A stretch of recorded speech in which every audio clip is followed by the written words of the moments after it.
প্রচারে আনার দাবি জানাই। আগামী 17 তারিখ জহিরুদ্দিন স্বপন উনি খুলনা বেতারে আসার কথা রয়েছে।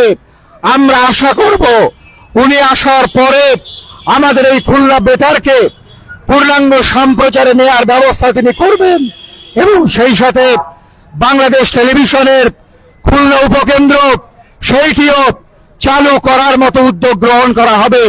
বন্ধুরা, একই সাথে আজকে আমরা আরো যে সকল দাবি দিয়েছি খুলনাবাসীর প্রাণের দাবি, সেই দাবিগুলো পূরণের জন্য নতুন সরকারের কাছে আমাদের স্বনির্বন্ধ অনুরোধ রেখে আমি আমার কথা শেষ করছি।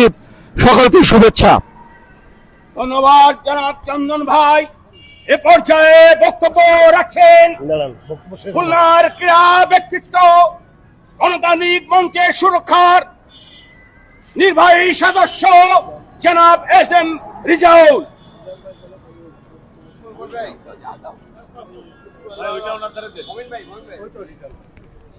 বিসমিল্লাহির রহমানির রহিম।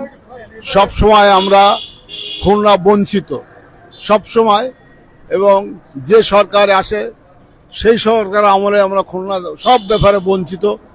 আজকে দীর্ঘদিন এই টেলিভিশন, যে দুটো টেলিভিশন আর এই যে পার্ক, এটা সবসময় আমরা এর আগেও আন্দোলন করে আসছি এবং এই আন্দোলনের মাধ্যমে আন্দোলনে এমনভাবে আমাদের খুলনাবাসী নিয়ে আন্দোলন দুর্গ গড়ে তুলতে হবে যাতে এটা বাস্তবায়ন করা যায়। এবং খুলনা সবসময় বঞ্চিত। আমি খুলনা সকল জনগণ আমাদের খুলনাবাসীদের বলবো, আপনারা ঐক্য হন, ঐক্য হয়ে খুলনার দাবিগুলো পূরণ করি এবং সবাইকে ধন্যবাদ জানাই। আমার বক্তব্য শেষ করছি। আল্লাহ হাফেজ। প্রিয় খুলনাবাসী, আজকের এই মানববন্ধনের সংগ্রামী সভাপতি, বাংলাদেশের মানব অধিকারের যিনি বিশ্ব গৌরব অর্জন করেছেন, খুলনা আইনজীবী সমিতির অন্যতম আইনজীবী, আজকের এই মানববন্ধনের সভাপতি জনাব মোহাম্মদ মমিনুল ইসলাম, জনাব মোহাম্মদ মমিনুল ইসলাম। ধন্যবাদ। গণতান্ত্রিক অধিকার সুরক্ষা মঞ্চ কর্তৃক আয়োজিত আজকের এই প্রতিবাদী মানববন্ধন এবং দাবি আদায়ের মানববন্ধনে উপস্থিত সংগ্রামী বন্ধুরা এবং খুলনাবাসী সবাইকে আমি গণতান্ত্রিক অধিকার সুরক্ষা মঞ্চের পক্ষ থেকে আন্তরিক শুভেচ্ছা এবং অভিনন্দন জানাচ্ছি। আপনারা জানেন খুলনা সবসময় বঞ্চিত হয়।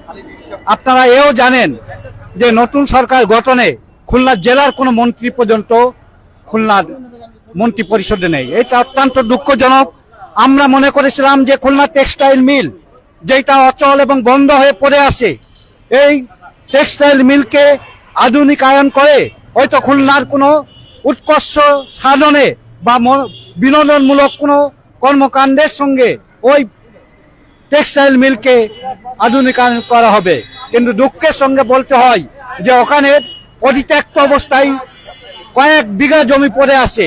আমাদের দাবি ছিল যে এখানে অন্তত একটা বোটানিক্যাল গার্ডেন তৈরি করে মানুষের যাতায়াত এবং বায়ু গ্রহণের, অক্সিজেন গ্রহণের একটা সুযোগ থাকবে, কিন্তু এখান থেকে আমরা বঞ্চিত হয়েছি। আর তাই আমাদের দাবি বোটানিক্যাল গার্ডেন হিসাবে ঘোষণা করে, টেক্সটাইল মিলকে ঘোষণা করে এটাকে করা হোক। এবং একই সাথে আপনারা জানেন, ইতিপূর্বে শুনেছেন যে খুলনা বেতার, খুলনার পাকিস্তান আমলে স্বাধীনতার 3 বছর আগে এই খুলনা বেতার গোল্লামারিতে আরম্ভ হয়েছিল, শুরু হয়েছিল। সৌভাগ্য আমার যে প্রথম উদ্বোধনী অনুষ্ঠানে, শিশুদের একটা অনুষ্ঠানে, লাইভ অনুষ্ঠানে আমি এখানে উপস্থিত ছিলাম এবং শিশু হিসাবে অংশগ্রহণ করেছিলাম। সেই খুলনা বেতার এখন একটা বড় আকারে তৈরি হয়েছে এবং পূর্ণাঙ্গ একটা খুলনা বেতার কেন্দ্র হিসাবে প্রতিষ্ঠিত হয়েছিল নুরনগরে। কিন্তু 5ই আগস্টের পর এই পূর্ণাঙ্গ কেন্দ্র, 5ই আগস্টের আগে 4 তারিখে এই পূর্ণাঙ্গ কেন্দ্রের সমস্ত রেকর্ড পত্র, আসবাবপত্র এবং সব কিছু পুড়িয়ে দেওয়া হয়। আমরা অত্যন্ত দুঃখের সঙ্গে জানাচ্ছি যে আমরা এই পুরানো এবং ধ্বংস করার নিন্দা জানাচ্ছি যারা করেছে, কারণ এইটা হচ্ছে আমাদের সম্পদ, খুলনাবাসীর সম্পদ। এই সম্পদ নষ্ট করা হয়েছে। আমরা আশা করেছিলাম 5ই আগস্টের পর তত্ত্বাবধায়ক সরকার এই পূর্ণাঙ্গ রেডিও সেন্টারকে পূর্ণাঙ্গ হিসাবে আবার কিছু মেরামত বা রিকনস্ট্রাকশন করবে, কিন্তু আমরা হতাশ হয়েছি যে কোনো উদ্যোগ নেওয়া হয়নি।